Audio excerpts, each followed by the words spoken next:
வணக்கம் நண்பா. Yamaha FZS F5ல hybrid version வந்து கொண்டு வந்திருக்காங்க. இது இந்த 2025 ஆட்டோ எக்ஸ்போல வந்து பாத்தீங்கன்னா ஷோகேஸ் பண்ணிருக்காங்க. இது OBD2B அப்படிங்கிற கம்ப்ளைண்டோட கண்டிப்பா வந்துடும். அடுத்ததா பாத்தீங்க அப்படின்னா SMG அப்படின்னு சொல்லக்கூடிய ஸ்டார்டர் மோட்டார் ஜெனரேட்டர் அப்படிங்கிற சிஸ்டத்தை வந்து கொண்டு வந்திருக்காங்க.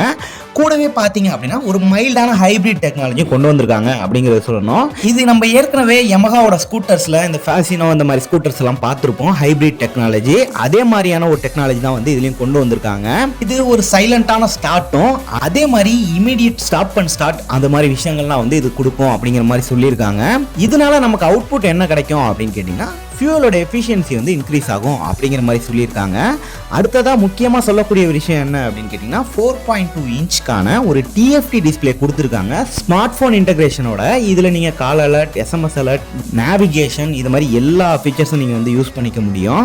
இந்த எஸ்எம்ஜி மோட்டார் சொல்லியிருந்தோம் இல்லையா, இதுக்காக செப்பரேட்டாக ஒரு பேட்டரி கொடுத்துருக்காங்க. நம்ம ஏற்கனவே சொல்லியிருந்த மாதிரி ஒரு ஷார்ட் டைமில் குறைஞ்சபட்சமான ஒரு பவர் வந்து பார்த்தீங்கன்னா இந்த மோட்டாரும் அண்ட் பேட்டரியும் சேர்ந்து நமக்கு கொடுக்கும். வேற என்னெல்லாம் இந்த வண்டியில் என்ஹான்ஸ் பண்ணியிருக்காங்க அப்படின்னு கேட்டிங்கன்னா அட்ஜஸ்டட் சுவிட்ச் கியர், அதாவது சுவிட்ச் கியர் வந்து பார்த்தீங்க அப்படின்னா அட்ஜஸ்ட் பண்ணியிருக்காங்க. அதாவது நம்ம க்ளவுஸ்லாம் போட்டுட்டு ஓட்டும் போது முன்னாடி கொஞ்சம் கஷ்டமாக இருந்திருக்கும்.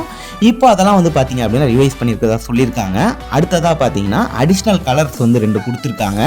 Racing blue and cyan metallic grey அப்படிங்கிற மாதிரி கலர் வந்து கொடுத்துருக்காங்க அப்படிங்கிறத சொல்லணும். அடுத்ததாக இந்த ஹேண்டில் பாரோட பொசிஷனும் பார்த்தீங்க அப்படின்னா ஆப்டிமைஸ் பண்ணியிருக்காங்க.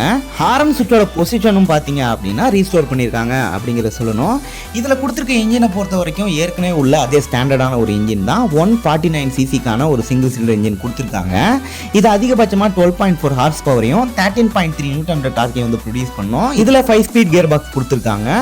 இந்த வண்டியோட வெயிட் அப்படின்னு பார்த்தீங்கன்னா 138 kg இருக்கு. ஒரு 1 கிலோலேருந்து 2 கிலோ வந்து பார்த்தீங்கன்னா அதிகமாக இருக்கு அப்படிங்கிறது சொல்லலாம். அதாவது FZS வெர்ஷன் 4 இருக்கு இல்லையா, ஹைபிரிட் இல்லாமல், அதோட கம்பேர் பண்ணும்போது இந்த வண்டியோட பிரைஸ் எவ்வளோ கோட் பண்ணியிருக்காங்க அப்படின்னு கேட்டிங்கன்னா 1.45 லேக்குக்கு வந்து கோட் பண்ணியிருக்காங்க. இதுக்கு முன்னாடி உள்ள ஸ்டாண்டர்ட் FZS F5 இருக்கு இல்லையா, அதோட பிரைஸ் கம்பேர் பண்ணும்போது 10,000 வந்து அதிகமாக இருக்குது அப்படிங்கிற மாதிரி சொல்லணும். இவ்வளோ தான் பார்த்தீங்க அப்படின்னா இந்த வீடியோ பிடிச்சா மறக்காம லைக் பண்ணுங்கள். இது மாதிரி அடுத்த வீடியோவில் பார்க்கலாம். See you later.